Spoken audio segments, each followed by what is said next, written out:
Once a revered example of high quality British sci fi television, Doctor Who has since become a perfect example of what happens when Hollywood, or the entertainment industry, in the UK at least, decides to dive into identity politics. Boring story arcs, poor casting decisions, and ultimately storylines that go nowhere all created issues with Doctor Who. And now it seems like the consequences of that are coming true with rumors circulating that Doctor Who may be cancelled once again.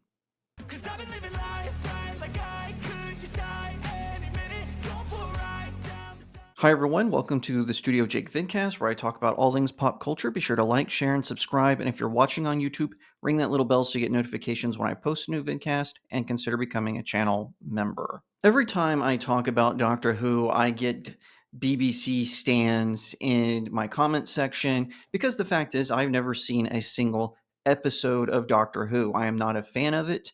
I've never watched it, and not just because it's British. I watch a lot of British television. It's just not my cup of tea. But I do report on it because there is a lot of drama going on, and it's kind of funny to watch Doctor Who collapse in the same way my favorite beloved franchises, like DC Comics or Marvel Comics, have collapsed. Doctor Who is a British television show and a perfect example of just how far the woke mind virus or identity politics or political correctness can ruin a television franchise, and that includes Doctor Who. Previously, BBC had made a deal with Disney to stream it to the United States through Disney Plus with the introduction of the newest Doctor played by Ncuti Gatwa, who was weirdly split off from David Tennant's return as the Doctor. I never understood why they did that. From my understanding, that's not part of the lore. Somehow, some mishap with one of the villain's inventions causes this, I guess. But anyway, like I said, I'm not familiar with the lore of Doctor Who, but just from what people have told me that I'm trying to recall. But anyway, it seems like the fans have outright rejected Doctor Who, with Doctor Who being cited as a reason for British citizens to opt out of the television tax that they have to pay. Yes, British citizens have to pay taxes to watch certain television networks. I think that is abhorrent, and that is reason number 5 million why I'm proud to be an American. Anyway, it seems like with all of the mishaps, with the poor storylines, with the bad casting decisions, with the drama behind the scenes, with a retcon that the Whovian fandom outright rejected, has all led up to the possibility of Doctor Who being canceled after Ncuti Gatwa's, I believe, third season as Doctor Who. This is according to That Park Place. If rumors are to be believed, Doctor Who is going to be canceled after its next season. The Ncuti Gatwa era of the long-running sci-fi series may be over. The Doctor Who universe is swirling with rumors of cancellation, regenerations, and casting shakeups. But how much of it is true? Fans have been thrown into a frenzy after reports surfaced suggesting the iconic sci-fi series could be shelved for up to a decade, and that current Doctor Ncuti Gatwa is planning an early exit. However, the BBC has stepped in to address some of these rumors, though questions about the show's return remain. The speculation began with a report in The Sun which claimed Doctor Who was about to be put on ice for 5 to 10 years due to perceived disappointment over the show's recent ratings. The report also alleged that Ncuti Gatwa had already filmed his regeneration scene, planning to exit the series after the upcoming season 15, billed as season 2 on Disney Plus, citing aspirations for a Hollywood career. My apologies, it's his second season, not his third. But in a rare move, the BBC quickly refuted the cancellation claims. In a statement published by Radio Times, the network declared, "The story is incorrect. Doctor Who has not been shelved. As we have previously stated, the decision on season 3 will be made after season 2 airs. The deal with Disney Plus was for 26 episodes, and exactly half of those still have to transmit. And as for the rest, we never comment on the Doctor and future storylines."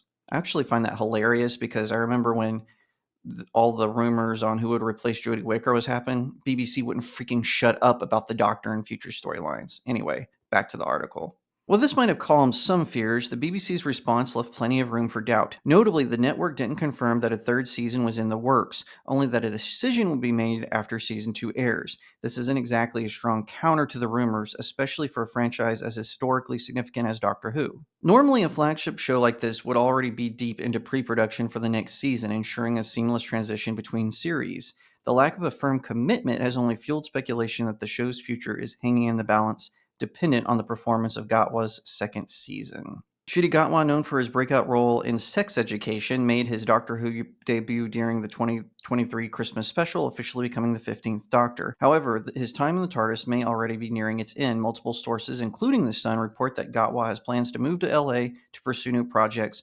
allegedly filming his regeneration scene in advance. An insider reportedly told The Sun Ncuti doesn't want to be tied to the series beyond this and plans to relocate to Los Angeles with several Hollywood projects standing by for him.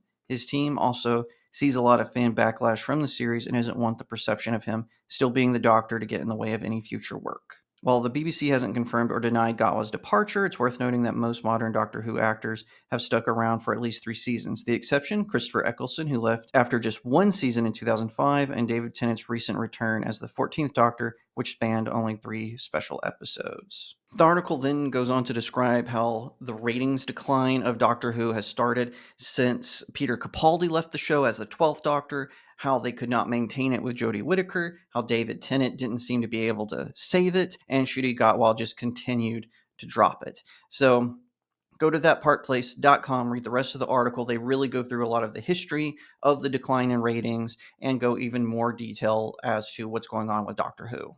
Go woke, go broke is not just a political slogan. And I always get comments, stop saying woke. No, I'm going to continue to say woke because the woke people still keep using woke to describe this incessant obsession with power dynamics and looking at things through racial lenses and through collective lenses. The problem with Doctor Who is, even going back as far as I can tell, at least when I became aware of the series, is that it's a show made by committee. Yes, they have really great executive producers who have worked on it in the past, but since that time, the BBC, let's not forget, is state-owned media. The British government pays for it. Taxpayers go into it through taxes, through licensing fees, and everything in between. It is quite literally a government-run station. And I've had people try to refute me on that, but it's just a fact. When the government puts money into something, that station has an incentive to become one of two things: either the government's propagandist or state controlled opposition. In the case of the BBC, they have decided to become propagandists. And through this, we see that is affecting even their fictional shows like Doctor Who. It continues to be pushed out, this nonsense, this negligence of how they're handling a once beloved property, once a great and beloved franchise that has since become a topic of mockery, of disdain, and in some cases, people just ignore it. Of course, Star Wars fans like myself, who's also a Trekker, who also reads comic books, who also is into sci fi, I'm standing here looking at my fellow British humans and I'm saying, first time?